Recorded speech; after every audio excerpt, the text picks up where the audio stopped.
sebuah kamar indekos di Bandung Barat, Jawa Barat ini digerebek karena menjadi tempat pembuatan ganja sintetis. Polisi menyita 1,3 kg ganja sintetis siap edar. Para pelaku digelandang ke Polres Cimahi bersama para pengedar narkoba lainnya yang ditangkap sejak awal tahun ini. 14 kasus narkoba dengan 16 pengedar narkoba ditangkap.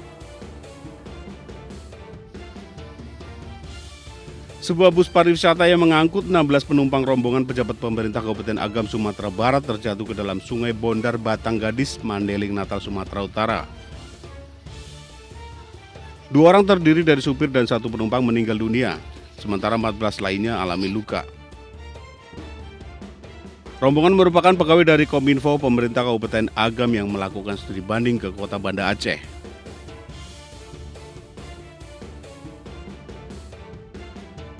Denny Hamdani ditangkap Satreskrim Polres Garut bersama Maresmo Polda Jawa Barat di kawasan Tarogong Kidul setelah 2 hari bersembunyi. Pria bertato ini pembunuh Weni Tania yang mayatnya ditemukan di pinggir sungai Cimalaka. Kepada polisi, pelaku mengaku cemburu saat melihat kekasihnya berkirim pesan dengan pria lain di media sosial. Usai membunuh, pelaku melakukan pencurian di wilayah Tarogong Kidul.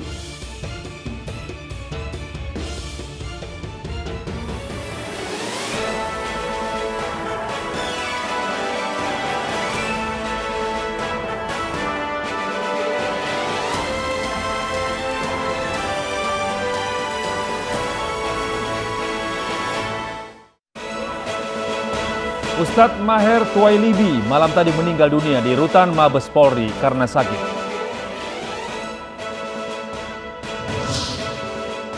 Hujan deras disertai angin kencang terjang kawasan Kelapa Gading, Jakarta Utara. 2 pengendara motor tertimpa pohon.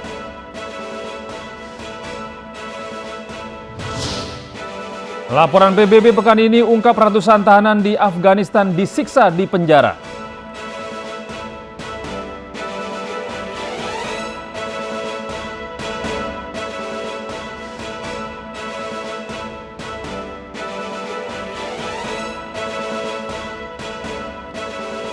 Selamat pagi pemirsa, kami hadir kembali dalam iNews Pagi melengkapi informasi Anda pagi hari ini. Ya, selain 3 berita utama tadi, kami juga akan hadirkan informasi penting lain. Bersama saya Gede Satria. Dan saya Fazilah Kairunisa. Inilah iNews Pagi selengkapnya.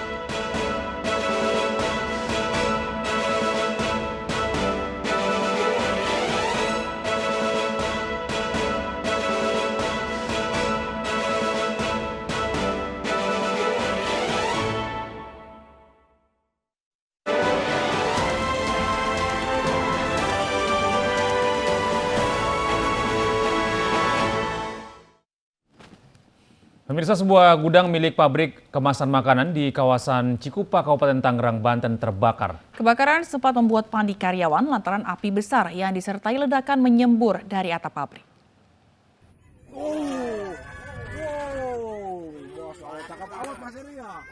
Gudang milik pabrik kemasan makanan di kawasan Cikupa, Kabupaten Tangerang, Banten terbakar Senin siang dan mengeluarkan asap tebal yang disertai semburan api dan suara ledakan. Karyawan yang tengah bekerja sempat panik dan mencoba menjauh dari kobaran api. Banyaknya bahan kimia yang tersimpan di dalam gudang membuat petugas pemadam kebakaran kesulitan saat memadamkan lantaran api terus berkobar. Kepala Bidang Kedaruratan BPBD Kabupaten Tangerang mengatakan api berasal dari sisi kanan gudang penyimpanan bahan kimia, sementara penyebab pasti kebakaran belum diketahui. Terbakar adalah gudang penyimpanan bahan-bahan kimia ya seperti cat, tenner dan sebagainya di pabrik Indofood tersebut, dan ini bukan pabrik produk makanan tetapi untuk produk kemasan. Api berhasil dipadamkan dalam waktu 2 jam dengan 2 unit mobil pemadam kebakaran. Tidak ada korban jiwa dalam peristiwa ini, namun kerugian ditaksir mencapai 1 miliar rupiah. Dari Tangerang, Banten, Aimarani, iNews melaporkan. Pedangdut Rido Roma kembali tersangkut kasus narkoba. Ya, Rido ditangkap di sebuah apartemen di Jakarta Utara dengan barang bukti 3 butir ekstasi. Ini kali kedua Rido ditangkap setelah tahun 2017 di penjara karena kepemilikan sabu.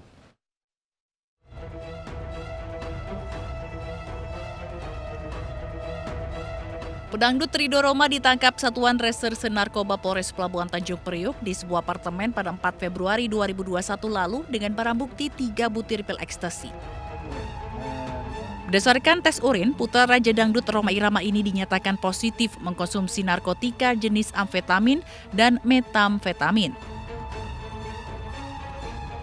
Kepada polisi, Ridho mengaku menggunakan narkoba saat menghadiri acara di Pulau Bali. Di hadapan media, Ridho meminta maaf karena gagal mengontrol adiksinya terhadap narkoba.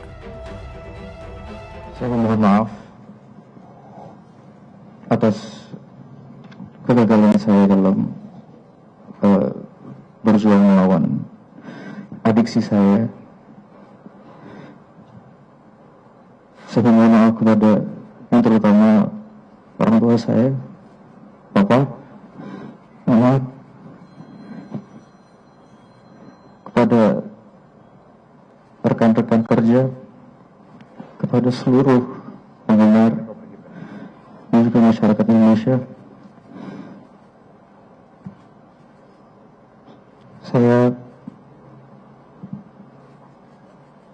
Saya ingin sembuh dan sekali lagi saya minta maaf yang sebesar-besarnya. Ini kali kedua Ridho Roma terjerat kasus narkoba. Maret 2017 lalu, Ridho Roma ditangkap karena kepemilikan narkoba jenis sabu seberat 0,76 gram.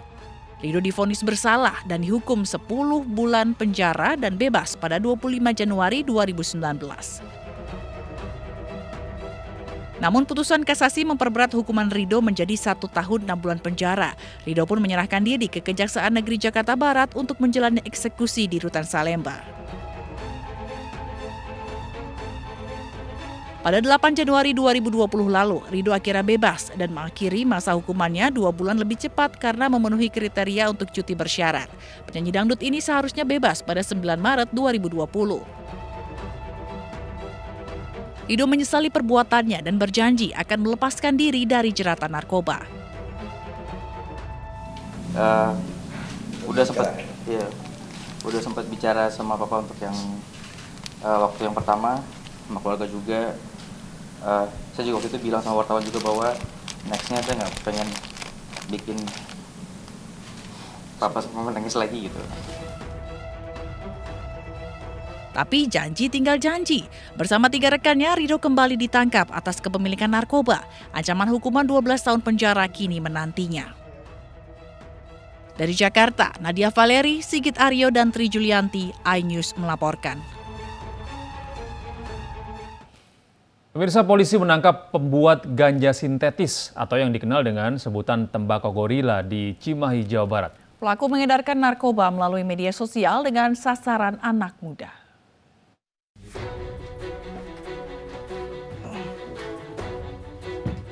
Sebuah kamar indekos di Bandung, Jawa Barat digerebek karena menjadi tempat pembuatan ganja sintetis. Polisi menyita 1 kilogram ganja sintetis siap edar. Para pelaku pun digelandang ke Polres Cimahi bersama para pengedar narkoba lainnya yang ditangkap sejak awal tahun ini. 14 kasus narkoba dengan 16 pengedar narkoba ditangkap. Barang bukti yang dikumpulkan berupa sabu, ganja kering, ganja sintetis, hingga ribuan pil obat keras. Para pengedar ini menjual barang haramnya lewat media sosial atau sistem penukaran barang di titik yang telah dijanjikan. Para pelaku menargetkan anak muda. Peran daripada tersangka ini adalah sebagai pengedar. Barang bukti yang berhasil diamankan, 1 narkotika jenis sabu sebanyak 26 gram, ganja kering sebanyak 33 gram, tembakau sintetis sebanyak 1.314 gram. Modus operandi yang diterapkan tersangka adalah menggunakan sarana media online melalui handphone dan bertemu langsung untuk melakukan transaksi. Terhadap para tersangka kami terapkan Undang-Undang Nomor 35 Tahun 2009 tentang narkotika dengan ancaman pidana maksimal 20 tahun penjara atau seumur hidup. 16 pelaku ini pun terancam maksimal hukuman penjara seumur hidup. Dari Cimahi, Jawa Barat, Yuwono, iNews melaporkan. Pemirsa, pembunuh wanita tertancap bambu di Garut, Jawa Barat akhirnya tertangkap. Pelaku merupakan kekasih korban yang cemburu saat melihat korban berkirim pesan di media sosial. Selain membunuh, pelaku juga dikenakan pasal pencurian.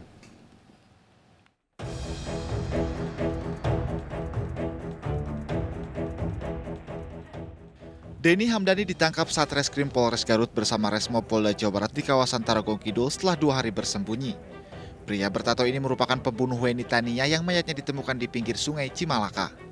Kepada polisi, pelaku mengaku cemburu saat melihat kekasihnya berkirim pesan dengan pria lain di media sosial. Mengira dirinya diselingkuhi, Dani kemudian membunuh Weni dengan keji dan meninggalkannya di pinggir sungai. Usai membunuh, pelaku melakukan pencurian di wilayah Tarogong Kidul. Awalnya ngobrol dulu, sudah ngobrol, baru saya emosi, terus saya ke belakang, itu ke depan, dia itu pakai main HP mulu. Pasal yang kita persangkakan adalah pasal 338 KUHP atau pasal 365 KUHP dengan ancaman hukuman maksimal 15 tahun. Ada 2 persangkaan yang diterapkan. Selain 365 dan 338 yang ada di wilayah Panaraja atau Sijana Raja, juga ada 363 di wilayah Tarogong Kidul, yaitu melakukan pencurian. Sehingga 2 pasal dipersangkakan terhadap yang bersangkutan. Sebelumnya jasad Weni Tania dalam kondisi mengenaskan ditemukan warga Kecamatan Sucinaraja, Garut, Jawa Barat di pinggir sungai Cimalaka. Selain sudah mulai membusuk, pada bagian tubuh korban terdapat bambu yang menancap. Pada lokasi kejadian ditemukan identitas korban, jasad kemudian dibawa ke RSUD Dr. Slamet untuk diotopsi. Tim Liputan iNews melaporkan. Di Sidoarjo, Jawa Timur, pemirsa, pria penganiaya kekasih dan selingkuhannya juga ditangkap polisi kurang dari 1 kali 24 jam. Pelaku diciduk di Gresik bersama sepeda motor selingkuhan kekasihnya yang dibawa kabur.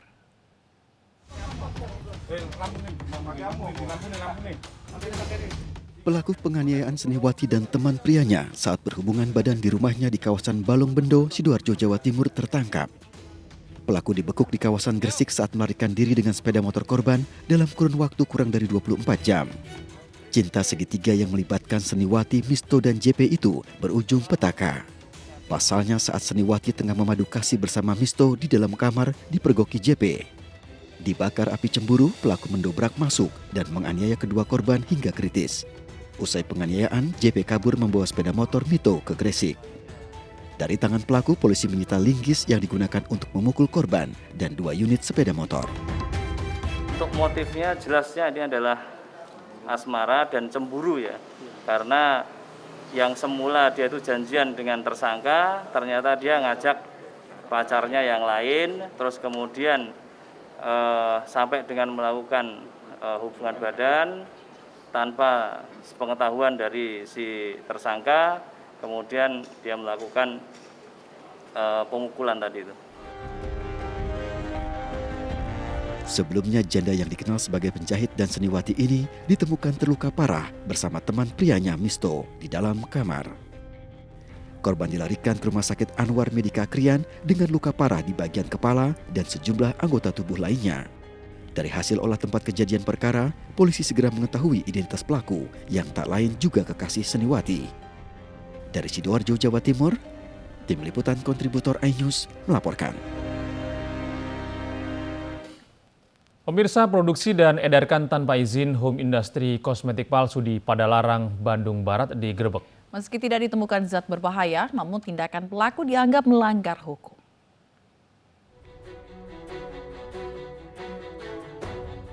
Lokasi pembuatan produksi kosmetik ilegal di kawasan Padalarang, Kabupaten Bandung Barat, Jawa Barat digerebek Direktorat Reserse Narkoba Polda Jawa Barat. 3 tersangka berperan sebagai peramu bahan baku kosmetik ilegal ini. Mereka meracik semua bahan yang dibeli di SMK Jakarta secara manual. Selain meracik, para tersangka juga mengemas kosmetik tersebut ke dalam kotak kemasan lengkap dengan hologram serta label. Praktek terlarang tersebut dilakukan para tersangka selama 2 tahun terakhir dan telah dipasarkan ke sejumlah toko kosmetik di kawasan Padalarang dan sekitarnya.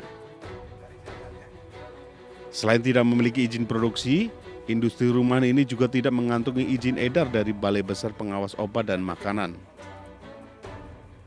Telah melakukan produksi kosmetik ilegal tanpa izin produksi maupun tanpa izin edar, izin jual. Setelah kami lakukan kemarin penelitian di Balai POM, ternyata krem ini tidak mengandung bahan berbahaya. Jadi ini kalau menurut saya modusnya penipuan aja ini. Karena Kelly ini pun juga kan memang biasa dipakai kan. Jadi tidak ada efeknya sebetulnya. Cuma karena tidak ada izin edar, izin produksi itu yang dipermasalahkan. Jadi sampai saat ini belum ada komplain. Saat ini Dit Narkoba Polda Jawa Barat terus melakukan pengembangan untuk mengetahui dari mana bahan baku kosmetik ilegal ini didapat. Dari Bandung, Jawa Barat, Mujib Prayitno, iNews melaporkan. BMKG memprediksi hujan deras disertai angin kencang hingga banjir dan longsor masih akan terjadi di sebagian besar wilayah Jawa Barat. iNews Pagi segera kembali dengan informasi selengkapnya.